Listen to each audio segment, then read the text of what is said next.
How Manchester United could line up in 2027. Today we're going to be looking at youth players, transfers and tactics. If you are new around here, make sure to subscribe, like the video, but anyway, let's get this party started. So Manchester United in 2027, in 3 years' time, they need to be competing for the Premier League title. That's enough time for Dan Ashworth and the backroom staff to build a squad with a manager capable of challenging for the Premier League. We're going to use a 4-3-3 shape as the model for our squad, because that's what I feel it will be dominant in the next few years in Europe. It's been the dominant formation for probably the past 10-15 years. So that's how we're going to build Manchester United, but there'll still be positional rotation and a lot of interchange in positions. So starting with goalkeeper, Andre Onana is likely to be between the sticks for Manchester United. A player that struggled at the start of his United career, but in 3 years' time, we'll see a lot more consistency from the Cameroonian goalkeeper.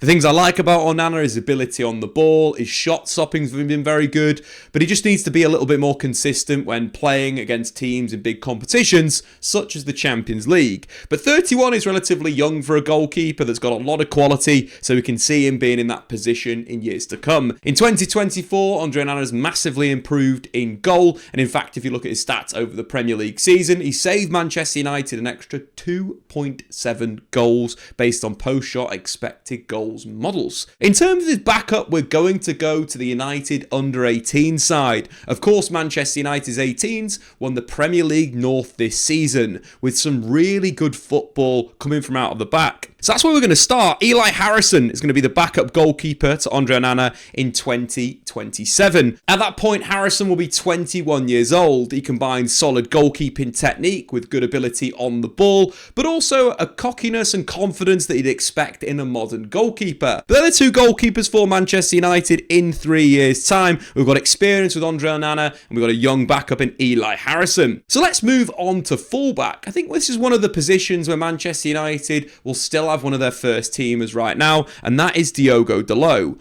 Diogo Dalot's been a player that's consistently improved at Manchester United, getting rid of the weaknesses of his game. You could say at the start of his career at Manchester United wasn't the best 1v1 versus a winger, but he's really improved that, and this season he ranks in the top 10% of fullbacks for tackling dribblers this season. And I think with Diogo Dalot and his ability on the ball, his ability to also play inside the pitch, but also overlap a winger if they're cutting inside, is going to be vitally important for the style for United. You know, fullbacks that are complete are going to be very meta in 3 years' time in football, as they are right now. In terms of his backup, we're going to go back to the youth team, and actually the captain of the youth team, Finn McAllister. Finn McAllister is a central midfielder, a player that's very capable of playing as a number 8 or a number 6. What I like about Finn is his ability to hit the inside channels. He really likes making those underlapping moves, you know, breaking in either inside a winger or advanced of one of the centre forwards. So why we've got him as a right back is he's comfortable playing there. He's played there for United's youth teams. And I also think using his skill set could be used in central midfield, could be used at right back, could even be used as a third centre back and a back three, would allow Manchester United to be super flexible. Captains the youth team, got a lot of quality. They'll be backing up Diogo Dalot in 2027 in 3 years' time, but also could do a job in central midfield. A real captain, a leader, and a player that's got great quality. Moving on to centre-back, I think this is the first time Manchester United probably need to go into the market. Centre-backs are such a rarity at the top level of European football. They need to be quick, they need to be dominant in duels, they need to be progressive with their passing, they need to be able to line break, they need to be a threat from set pieces. It's quite difficult to find the perfect player. But in fact, at Sporting Lisbon, I think they've got a player of immense quality. Diamande plays as an outside centre-back and a back three for Sporting Lisbon. His ability on the ball allows Sporting to progress the play. They progress it with the outside centre-backs. And he's got a great eye for either a line-breaking pass inside, simply finding his win-back, or retaining possession. Not only that, but he's got the strength and physicality to play in the Premier League. I think that's something that's a little bit underrated with centre-backs. Why Ibrahim Konate has been so dominant for Liverpool is not only does he combine all those things, but he's got the physicality, the speed to keep up with any number 9 in the Premier League. And I think Diamande has got a similar skill set. So, you know, will be perfect for Manchester United in that centre-back position. In terms of his understudy, Willy Camboila was fantastic against Liverpool in the recent game. I think he's a player that's got good potential. Again, young at the moment, but in 3 years' time will find real consistency at 22 years old. So Manchester United have two mobile young centre-backs, Diamande at 23 and Willy Kambwala at 22 years old. Moving on to left centre-back. Here is where I see Lisandro Martinez at 29 years old, potentially captaining Manchester United. Evolution of Manchester United needs to come with a player like Lisandro at the back, a very confident footballer that really dictates the offence. Manchester United have sorely missed Lisandro Martinez this season, and it's led to United being quite poor playing out from the back, but also driving into midfield and controlling the tempo. Martinez getting back into the starting 11 is vitally important, but in 3 years' time will be 29 years old and potentially the captain of Manchester United, so he's going to be starting at left centre-back. I think in terms of Man United, they need quite a few centre-backs that can play a number of different roles. I like centre-backs that can play full-back as well as centre-half. And one player that's really impressed me this season is Calafiori from Bologna. If you've not seen our Bologna tactics video, make sure you go and have a look at that. We talk about how Thiago Motta is redefining football with his 2-7-2 and use of roaming centre-backs. Calafiori was a left-back before this season, but has played mainly as a left-sided centre-back in a back four. But what you'll see he'll move into midfield in possession and basically become a bit of a libero, getting on the ball and playing through the opposition's midfield. So he'd be a great backup for Lisandro Martinez at 21 years old right now, will be 24 in 3 years' time.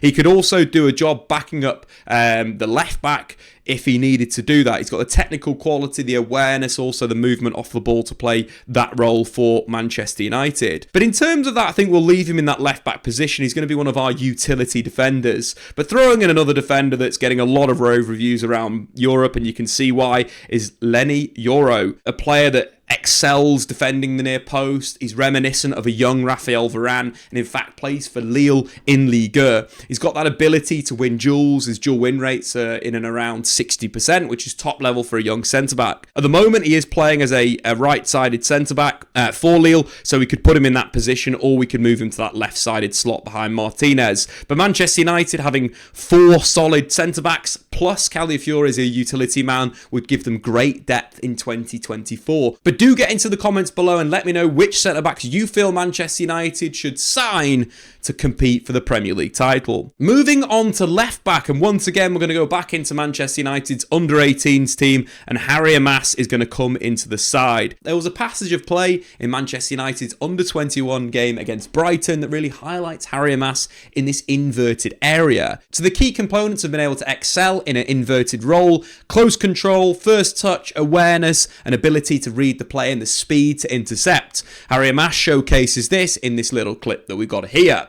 Amas jumping out of position to intercept the pass before taking it under control with his left foot, keeping the ball almost glued to the foot, carving inside and then shooting over the bar with his weaker right foot. The technical quality but also the tactical awareness to jump and to intercept shows a top quality player. As mentioned at right back, Manchester United need a complete wing back. At left back, a player capable of driving wide and providing width in the final third, but also playing in the kind of deep lying inverted wing back position or even the full back role, building a back three, but also maybe as an attacking interior, as an inside right if the winger is holding the width. Harry Amas has the potential to tick all these boxes for Manchester United. Into defensive midfield, I think Manchester United lack a little bit of physicality in this zone. For me, they need a tall, combative central midfielder that would do a job similar to Rodri at Manchester City. I think Man United need to look a little bit outside the box with this signing and bring in Scalvini from Atalanta. At the moment, Scalvini is playing as a centre half, but he's got the quality in possession and the awareness to play higher up the pitch. For Manchester United, Scalvini could play a number of roles. Number one, protecting that back four, allowing the eights ahead of him to get into attacking midfield, providing that real control position. But also as well, he could drop deep in possession and split the centre-backs. Scalvini is a fantastic ball-playing defender, but similar to maybe someone like Edson Alvarez under Erik ten Hag at Ajax, playing a centre-back in that position, not only to protect the centre-backs from those long aerial balls, but also have that ability to drop and get on the ball and be super comfortable at carrying out to start the attack. Scalvini should be the number one choice for Manchester United at defensive midfield, but also could do a job at centre-half if you wanted to play maybe a Maino as a number 6. In terms of youth prospects to play that number 6 position, for the under-18s, Delaney's played a really good role as their 6, controlling the tempo, switching the play using his passing.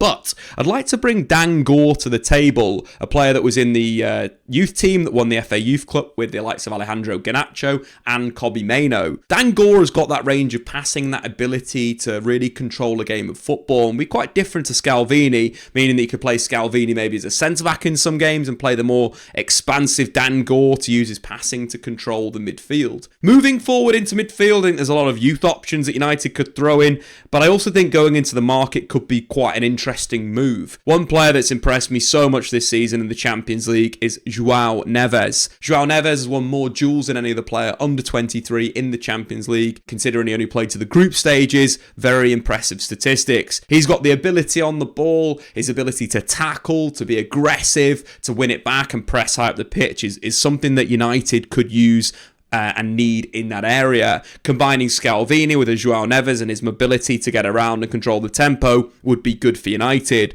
Of course, the other midfield partner will be Kobbie Mainoo. I'd like to see him utilised in this left central midfield position. I really like his link-up play with Alejandro Garnacho. He's got a little bit of an eye for goal. We've already seen with his goals against Wolverhampton Wanderers and Liverpool from that kind of inside left position. So seeing Kobbie play a little bit higher up the pitch, whilst the anchoring of Scalvini and João Neves could really help Manchester United dominate games of football. All very, very comfortable footballers. And that's the big thing for United in 3 years' time. They want to have players that are comfortable in all areas. You know, fullbacks that are good on the ball, defensive midfielders that are, fantastic. Too long we've seen a defensive midfielder being unable to control a game of football. With this midfield, United should dominate. In terms of the youth players to mention, in this, I think throwing in the likes of Jack Fletcher. Darren Fletcher's one of his sons, and obviously Tyler as well. Tyler's development's gone a little bit slower than Jack. Jack at the moment is a slender number 10 who glides around on the ball, has got a really good eye for a pass, and there is a lot of potential there. So could be in Manchester United's first team in 3 years' time as a left central midfielder or as a number 10. I think other players to potentially throw in, or maybe signings to throw in. The absolute dream would be bringing Florian Wirtz in from Bayer Leverkusen to play either in midfield or on the flanks. Florian Wirtz is the only player in the Bundesliga this season to have 10 plus goals and 10 plus assists. He's also leading assist maker in Europe's top 5 leagues in all competitions. The guy is an absolute phenom. And to round things off, he's got a hat-trick in Bayer Leverkusen's title-winning game against Werder Bremen. How's that for pressure? But his ability in and around the box to spot the passes, to control the tempo is sensational. And it could allow Manchester United potentially to play with a number 10 in a diamond or a 4-2-3-1, or however, we can get someone like Florian into the starting lineup, but would cost a lot of money. I do realise that the players I've signed so far are a little bit expensive, but we're talking over a 3-year period. So maybe if you drop in, a 60 million on a João Neves one summer, the next summer you're getting Florian Wirtz. It's that idea of a long-term plan that Manchester United have lacked for so long. So that's the kind of midfield. Obviously, we'll talk about how it all works together at the end of the video. We'll talk about that kind of tactics, how I see it will all move around. But that is serious quality. Dan Gore, Scalvini, João Neves, Florian Wirtz, Jack Fletcher, and Kobbie Mainoo. And that isn't that difficult to get. We're thinking that 3 of those players are already at the football club, and the other 3 are reasonably attainable if Manchester United really go for it. But let's move on to the most exciting part of the pitch, and that is the forward line. Starting off with the right winger, Amad Diallo. Amad's not had the most minutes under Eric Ten Hag, but I feel he's a player of great potential. His 13 goals for Sunderland in the Championship last season in a variety of positions, playing as a winger, playing inside as a number 10.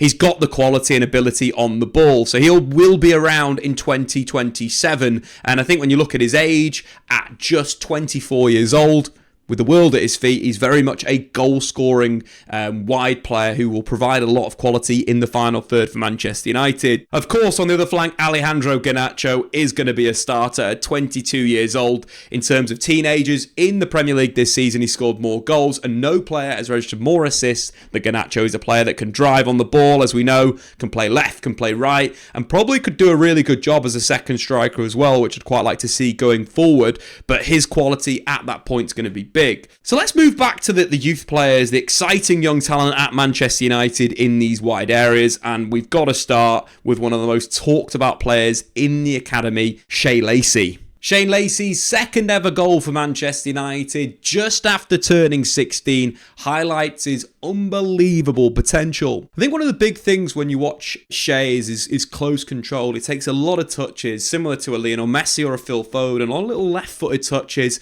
to have real control, but also have the ability to shift it quickly and beat the opposition. And we see that against Wolverhampton Wanderers, faced with two defenders, not afraid, throws a step over, explodes onto the outside, dribbles down the touchline before an audacious chip over the goalkeeper to give Manchester United the lead. This kid has some potential. With Shea Lacey in the squad, Manchester United are absolutely stacked on the right wing, and I can't wait to see him play for the first team. The comparisons to Phil Foden are really, really strange. The way he moves and carries himself is like watching the Manchester City attacking midfielder. And in terms of that attacking lineup, Ibrahimov could be a player that also breaks through in 2027. In 3 years' time, he'll be 20 years old. There's been a little bit of comparison with him with Wayne Rooney because of his kind of stature, his real barrel chestness, but also close control, good quality finishes. There's a lot of potential there, capable of playing in both of the wide areas as a sort of forward, but also in central midfield, so had good depth to Manchester United. On to the other side of the pitch, a player that I'm really excited to see more of is Ethan Williams, a player that has starred this season for the under-18s. And Manchester United's fourth goal against Liverpool's under-18s highlights Ethan Williams' tenacity, ability on the carry, but also a powerful shot from the edge of the area. So Manchester United are clearing the ball after being under pressure from Liverpool. In this situation, what I like about Williams is he's very aware of the second ball. Usually you see wingers in these positions switch off. Possession's lost, they're just going to drop back into their defensive position slowly. But Williams has that ability to read the play and the tenacity to carry on the dribble. The second ball breaks, Williams is on it in an absolute flash. Not only does he dribble the fullback on the inside, but he carries past the number 6 who's trying to cover the position before unleashing a hellacious shot from the edge of the box to give Manchester United their fourth goal of the game. Combining the defensive awareness and tenacity on the dribble with a powerful shot, Ethan Williams has got bags and bags of potential. Looking at the squad depth in the academy and the first team in these wide areas, Manchester United should not be spending a single pound on wingers. The academy is producing a top level component at the moment, and that's something that United should use so they can use their cash elsewhere to strengthen the midfield and defence. But in terms of that forward line, we're going to talk about another young player, a player that works really well with Ethan Williams, Ethan Wheatley, a centre forward that has got a lot of quality. Wheatley's second goal for Manchester United against Liverpool's under-18s really highlights this deep-lying role that he's very comfortable at playing. Manchester United building out from the right side. Camerson looking up and finding Wheatley, the number 9, dropping off the line. What I like about his positional sense here is he finds a little pocket in between Liverpool's midfield and attacking lines. Receives with a really good first touch, pops a 1-2 with Finn McAllister, drives into Liverpool defence, drops a step over, explodes on the outside, and then finishes across the goalkeeper. This goal highlights his technical quality, his finishing ability, and overall awareness and good link play. Ethan Wheatley will be around 21 years old in 2027, but of course the main striker will be Rasmus Højlund. Højlund, hopefully at that point, we'll be getting chances created for him. This season he's been so clinical with his goal scoring. His shot accuracy and chance conversion numbers are up there with some of the best in the Premier League. At that point, Manchester United should play more attacking football, be more expansive, and allow Rasmus Højlund to do what he does best. That's putting the ball in the back of the net. I think in terms of other players as well, Biancheri, who was signed from Cardiff City, reminds me a little bit of Giuseppe Rossi, a small dynamic forward that's good at pressing, and he'll be in and around the first team at 20 years old in 3 years' time. In terms of wildcards and signings that I would love to see Manchester United make in the long term, but if we're building this squad of these players, it's quite expensive. But if Manchester United were to play with 2 strikers, Evan Ferguson from Brighton would be an absolute dream. The kid has humongous potential. And as a teenager, only Alejandro Garnacho scored more goals than Evan Ferguson this season. So there you have it, how Manchester United could line up in 2027. The average age of this team is just 21.5. Bright future ahead for Manchester United. The overall setup, as we mentioned, could be the 4-3-3. Again, we'd like to see a lot of underlapping from the two central midfielders to combine with the two wide players ahead. Of course, if Manchester United were to enter the market and bring someone like Florian Wirtz to the club, potentially you could see João Neves dropping to defensive midfield, Scalvini to left centre-back, and Florian Wirtz either playing inside left or potentially switching with Kobbie Mainoo and playing inside left and Kobbie Mainoo playing inside right. But Manchester United would have so much quality and rotation. You could see the fullbacks moving into midfield to invert. You could see the eights attacking that inside space, the wingers hugging the touchline and then driving in, and of course Rasmus Højlund finally getting the chances that he deserves. But anyway guys, what have you made of this 11? Get into the comments below what your starting 11 would be for Manchester United in 2027. This has just been a bit of fun today, nothing too serious, so make sure of course if you are new, subscribe, like the video, we'll see you next time. Thanks for watching. If you've enjoyed this video, why not check out some more content on the Statman Dave YouTube channel.